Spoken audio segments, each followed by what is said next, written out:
Hi everyone. So let's start with lecture 1 of this course where we'll be talking about a brief and maybe a bit selective partial history of deep learning, right?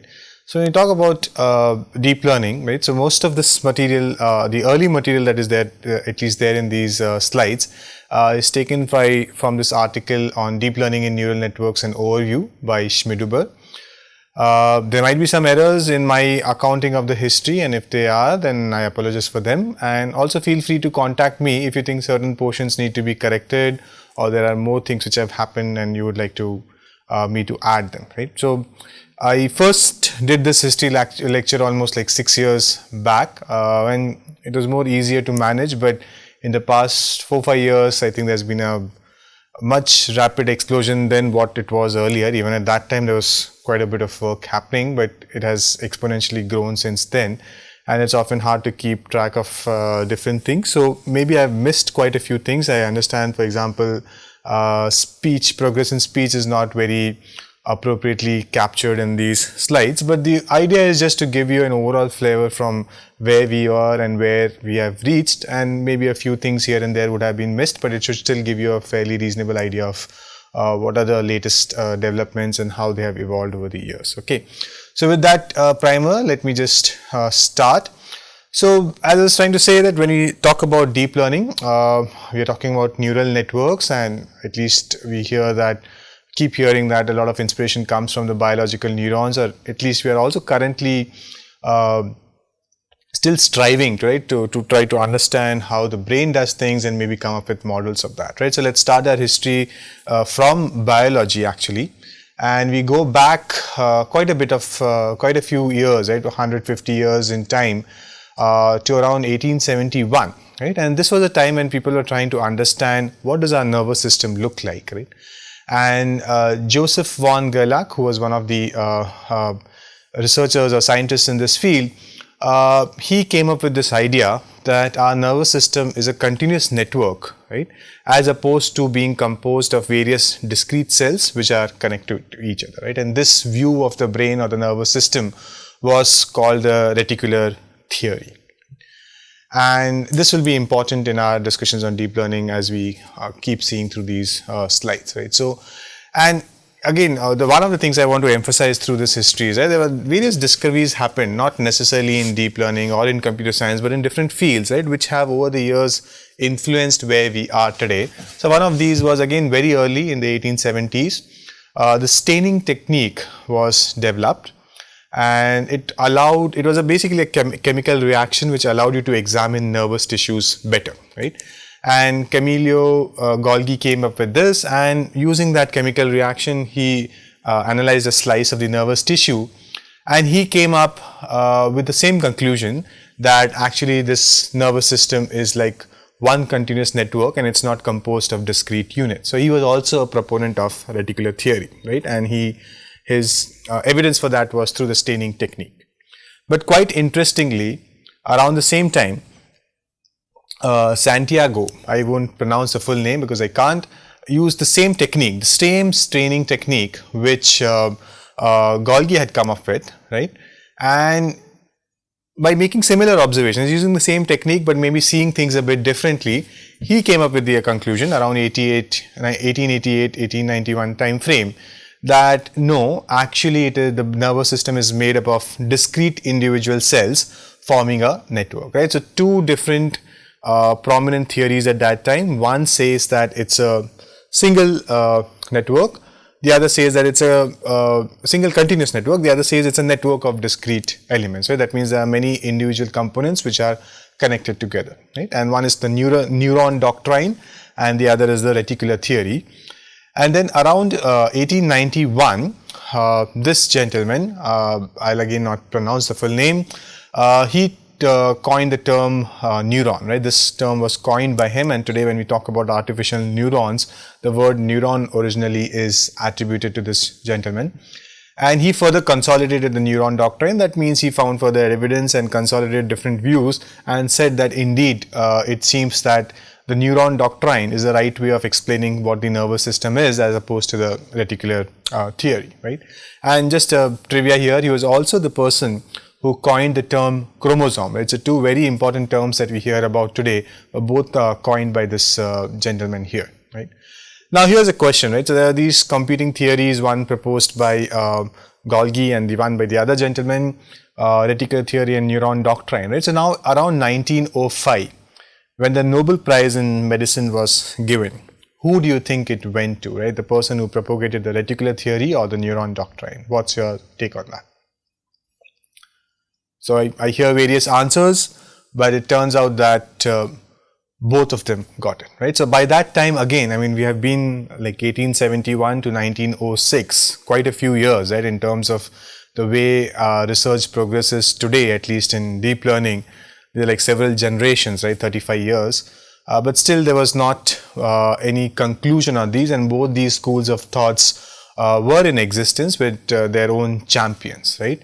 And again, given that the Nobel Prize was given to both of them, this resulted in lasting conflicting ideas and between the two groups of scientists who believed in this these two different theories, right? And this took quite a bit of time to resolve, and not by developments in biology, but developments in a very different field. So around 1950s, when electron microscopy was became useful, at that time, using the electron microscopy technology, it was finally confirmed that the Neuron Doctrine is the right one. That means that the brain or the nervous system has many small cells called neurons, and they are all interconnected to each other through synapses, right? And this structure where you have neurons and they have connections between them is what kind of forms the foundation of modern deep neural networks also, right? So it took quite a bit of time and progress in different fields to come to this conclusion, which then motivated work in deep neural networks or neural networks at that time, which has now evolved to where it has, right? So quite a bit of history and quite a bit of developments from different fields which have led to this place, right? So now moving on, or in fact there is one more, before we move on, right, there's one more thing about the brains which there was a great debate about, which was whether the processing in brain is localized or is it distributed. So what it means that there was one group which felt that if you're talking about speech or vision or any specific activities that the brain is responsible for, they are localized. There are certain portions of the brain which are responsible for speech, certain for vision, and so on. And there was this another group which thought it's distributed. That means different parts of the brain connect in different ways to do different activities. It's not that one part is speech and the other part is so on, right? And you can go back and look at this video. I'll not play it, which is about this great brain debate about localized versus distributed processing. And that again took a while to settle, right? And now this is again important because again in modern deep networks, we believe that it's more distributed, different parts interact with each other to do different things, whereas there's also push for having what is known as localized processing, especially in modern multilingual models. We want certain portions of the network to only adhere to computations related to a certain language or even now certain inputs, right? And the rest of the network may be doing other things and so on, right? So you can just look at this video also, which is again another kind of a debate about brains. The first one was whether it's single or disconnected. Now this is more about whether it's localized or distributed, right? And both of these are relevant even today in terms of modern deep neural networks, right? So from these biological neurons where the inspiration for neural networks came, now let's move to the actual artificial neurons, right? And that's where this period of time that we'll cover, which is called the spring to the winter of AI, and I'll tell you why these two seasons have cropped up in our discussion, right? So around 1943, while we were still trying to understand what the brain is, and we are in fact even still today trying to understand it, McCulloch and Pitts, right, two neuroscientists and logician, right, and again people coming from different fields who were contributing to this area, right? Of course, at that time computer science was not so evolved; it was still a field which was in formation, right? So or just getting formed. So these two, one neuroscientist and logician, they proposed a simplified model of the neuron, and this is something that we'll do in the course in detail in the next lecture itself, where they just said that a neuron model of the brain would be that there are multiple inputs coming to it, right? And these could be inputs from our sensory organs, and based on that, it takes a decision. And a very simplified model is where all these inputs are binary and the decision is also binary. So I take inputs like, is it raining outside? Do I have money? Do I have time? And if so, maybe I'll go out to watch a movie, right? So that's how the decision making process is modeled with a very simplified model, right? And then this again got modified, and this Perceptron model was proposed by Frank Rosenblatt, and this is what he had to say about it when he proposed it. And if you look at the diagram, of course, the Perceptron model is again something that we'll do in detail in the course. You'll see that it's very similar to the earlier diagram, except you see some weights here, right? So now these different decision factors have some weights. I would give more emphasis to the input about me having money or not, as opposed to whether I'm in the mood to go out or not. Because if I don't have money, maybe I can't go out and really spend anything or do anything, right? So that's the basic idea here. And this is what he had to say, that the perceptron may eventually be able to learn, make decisions, and translate languages, right? Now, when I read this, I find something very strange about this statement, right? Learn, make decisions, and translate languages. So what is the oddity here, right? What seems a bit odd here? Yeah, so the phrase translate language, I can understand about learning and making decisions because that's generally what we associate the brain with. But why something so specific, which is about translate languages, right? So this, as you can see, this is the period 1957 to 58, which is after the war. And even during the war, right, I mean, there was a lot of emphasis on being able to translate messages from enemies which spoke different languages, German, Russian, English, and so on, right? And so translation was an important problem to be solved in that era. And hence this was said that this will also be able to learn how to translate languages. And today, are almost like 70 years later, right, we are still trying to solve that problem.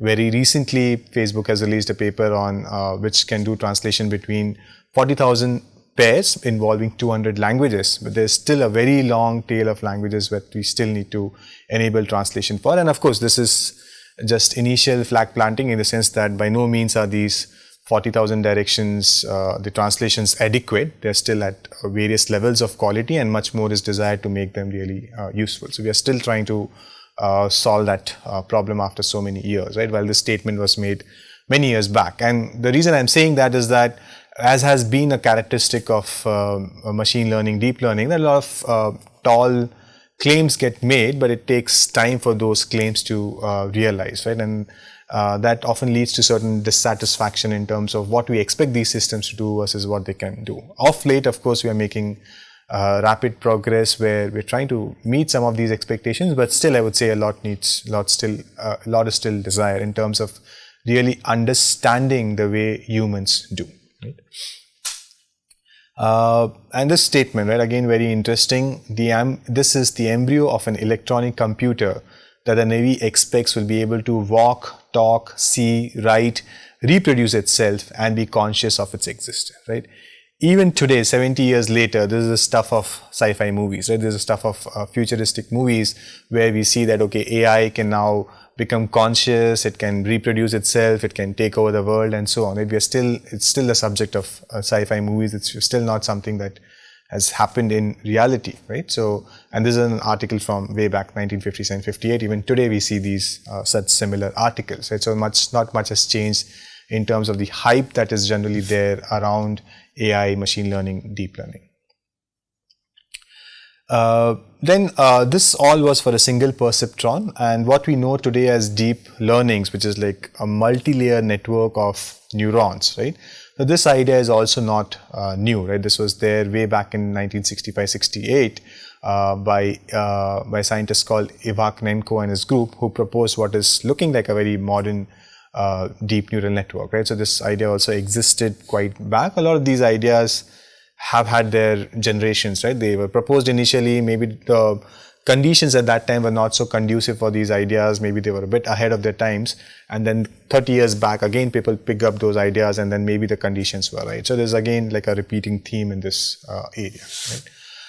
But around the same time, what happened, right, in 1969? So 1957, when you saw those statements being made about perceptron and then the New York Times articles and many such similar articles, the next 12 to 13 years was what I would call as the springtime of AI, right, where there's a lot of curiosity around this area, a lot of government funding available for this, right? At least in the US, a lot of the funding was on science and technology was driven by government bodies at that time. And there was a lot of interest in making really AI work, given the promise made of what it could do if allowed to flourish, right?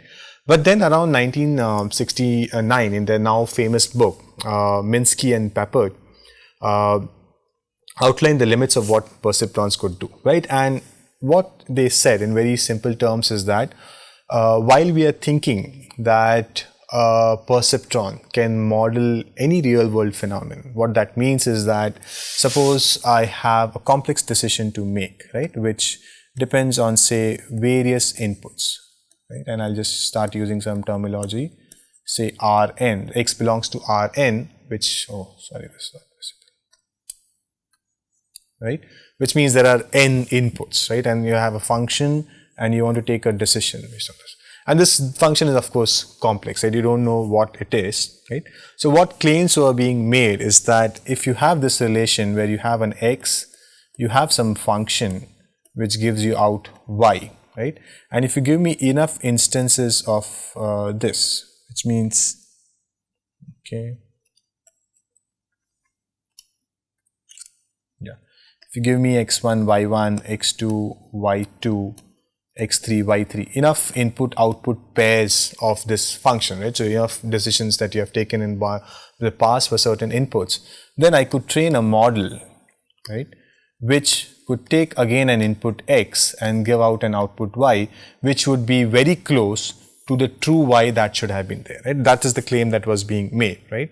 And what and that's why, right, I mean, translation languages could be one such example. You have an input which is a sentence and you produce an output, and what was being claimed is I can make a model which can take an English sentence and give you a Russian sentence as output, which would be very close to the true Russian sentence that you would expect, right? So those are the claims being made, right? You could take a bunch of inputs and give the output which would be very close to the human output that you would expect. Now what Minsky and Papert showed that even for very simple functions, right, where this is not a very complex function but a very simple function like the XOR function for two variables, right, just take one, say A and B as input, and you know what the XOR function should give an output. The perceptron is not capable of learning that also. That means I cannot come up with a perceptron model which takes A and B as input, and if I change A and B from 0, 0, 0, 1, 1, 0, 1, 1, the output would be the same as the truth table of the XOR function, right? So that's what they showed, right? And that kind of led to significant disappointment, because now you have like a very simple function and you're claiming that a perceptron cannot even solve that. Then how do you expect it to solve much more complex real world examples like the translation example, or complex decision making like giving a bunch of parameters about a patient, right, blood sugar level, cholesterol and so on, and trying to predict the life expectancy or the possibility of a person getting a cardiac ailment in the future and so on. And those are much more complex decisions than just a simple XOR function, right? So this led to a lot of disappointment. But unfortunately, right, so while this statement is true, right, and it's a classic example that we also use today, I'll also be doing this in the course. Minsky and Papert said this only in the context of a single perceptron. Right? They said that, still said that if you have a network of perceptrons, you could solve complex functions. Right? But somehow this second part, that you cannot do this with a single neuron, but with a layer of multiple or a multi-layer network of perceptrons. But you can do it with a multi-layer network of perceptrons. The second part often got lost, and the first part got emphasized that, hey, you cannot do this. And that led to a lot of disappointment. And following this, and of course, I can't say that this was the primary reason, but this and similar evidences which started emerging, there's a slight decline in the interest in funding AI for almost the next 2 decades, right? And this is what we call the winter of AI, where the interest in funding large-scale projects in AI started declining, and people started, I would say, rationalizing their expectations from AI a bit more, right? But that does not mean that work completely stopped. No one was doing AI. There was still work happening, and small progress was being made in different areas, right? In particular, in 1986, so as I said, this was the AI winter of connectionism, and for some of you who are initiated in this, there's connectionist AI and there's a symbolic AI. So people were still interested in symbolic AI, but lost interest in what is known as connectionist AI, whereas today's AI is largely dominated by connectionist AI, and we want to again try to see if we can come up with hybrid models, because again today people are realizing that this way of doing AI, the deep learning way of AI, has its limitations, and we need to start looking at hybrid methods or complete different alternatives to really push the frontier a bit more, right? And during this period, which I'm calling the AI winter, not it's generally called the AI winter, there was also this abandonment of these ideas which were similar to deep learning at that time, right? But some work, of course, continued, and in particular, there was this backpropagation algorithm, which all of you would have read about in blogs or various articles that you have read on deep learning. This was again not something which has been discovered in the last 10-15 years. In fact, it was discovered and rediscovered several times throughout 1960s and 70s.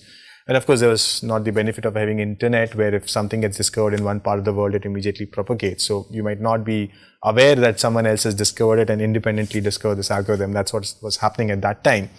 And around 1986, Rumelhart and others, right, including Geoffrey Hinton, popularized this in the context of neural networks, and they showed that this backpropagation algorithm can be used for training neural networks. And this was an important breakthrough, because even to this day, most modern deep neural networks are trained using the backpropagation algorithm, right? There was another important and interesting fact is this backpropagation within it, right, or at the heart of it, there's also gradient descent, right, which was much older, right, like almost 1.5 century before backpropagation. And this was discovered or proposed by Cauchy, and for a very different purpose, right? And he was trying to use gradient descent to compute the orbit of heavenly bodies. Right? There was a lot of interest in astronomy at that time, and he was trying to look at what is the orbit of heavenly bodies. And in that context, he had discovered gradient descent, right? So again, whatever benefits we are enjoying today, they come through the work of many great scientists over centuries in different fields, and that has helped us reach where we are today, right, in very unexpected ways. Right? So while we were still in this winter period, again this 1989, what came up is this Universal Approximation Theorem, which is again something that will come up in the course, right? And what this said, again to repeat what I had said earlier, that if you have a function which takes certain x as input and gives you y, and in real world you don't know what this f is, right? So in real world, if I want to say, okay, what is my decision? Why is this?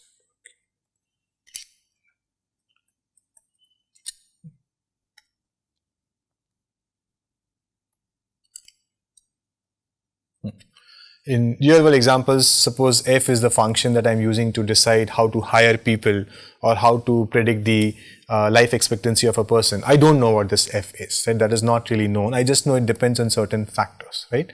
And what I have is several examples of these inputs and outputs, right? I know a person who had a certain blood pressure level, cholesterol level, and so on, sugar level, and then I know how long that person lived and so on, right? So I have many such examples. Now, what this theorem said is that you could come up with a multi-layered network of neurons, right? Not unlike what Papert and Minsky had said, that a single neuron cannot do it. They said that if you have a multi-layered network of neurons, right, then you could take an x, given many such examples, you could learn a model such that now if you feed an x to it, the y that it predicts would be very close to f of x, which is the true value of the y that you would have got if you knew what that function is, right? So what it means is that what I'm trying to show in this diagram is this orange curve that you see here, right? Okay, somehow the pen is behaving a bit strange. Yeah, the orange curve that you see here, suppose this is what my actual f is, and I don't know that, right? And now I'm trying to approximate it, and I'm doing that approximation with the help of these rectangular bars that you see, right? And what this theorem said is that if you have a very deep neural network or a multi-layered, in fact, it said even if you have a one-layer network with a large number of neurons, then you can approximate this very, very well, right? And that's what we want to do. We had the true function, which we did not know. All we knew was several instances of x1 and y1, x2, y2. What this theorem says is that if you have many such instances, you could come up with a neural network, right? And that those rectangular bars are in some sense the output of the neural network, such that that output would be very close to the real output, right? And the more neurons you add, the better your approximation would be. If you had fewer neurons, your approximation would be poor, like you see in this case, but the more neurons you add, it will be better, right? This theorem, an illustrative proof of it, is something that we'll see, but this was a real breakthrough, right? Because now it has almost the reverse effect of what we had for the proof by Peppert and Minsky, which said that even for simple functions, a single neuron does not work. Now, what this is saying is that for any arbitrary complex function, not even Boolean functions, any arbitrary function that you have, no longer what the function looks like, you can always come up with a neural network which will be able to approximate that function to any desired degree of precision, right? And that desired degree of precision is controlled by the number of neurons that you have. If I have fewer neurons, my approximation would be very bad. But if I keep adding neurons, my approximation would become better and better, right? So this is a real breakthrough that was there. And after this, of course, nothing changed, right? But for nothing changed much in the sense that people realized, okay, there is a lot of power in deep neural networks.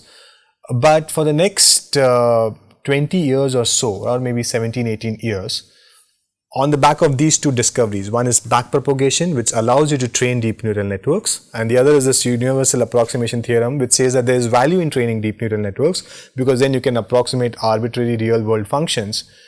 People try to apply these ideas, right, to real world problems, but what they notice is that training a multi-layer network of neurons using backpropagation is not very stable, and it often does not lead to convergence. So while in theory you can use backpropagation, while in theory you can approximate any function, but in practice when you're trying to train this really deep neural networks, it's not working, right? So in the next few years from 1989 to not few years, almost 2 decades, much practical progress did not happen in terms of deep learning, right? People knew these two things, but they were not really able to make them work.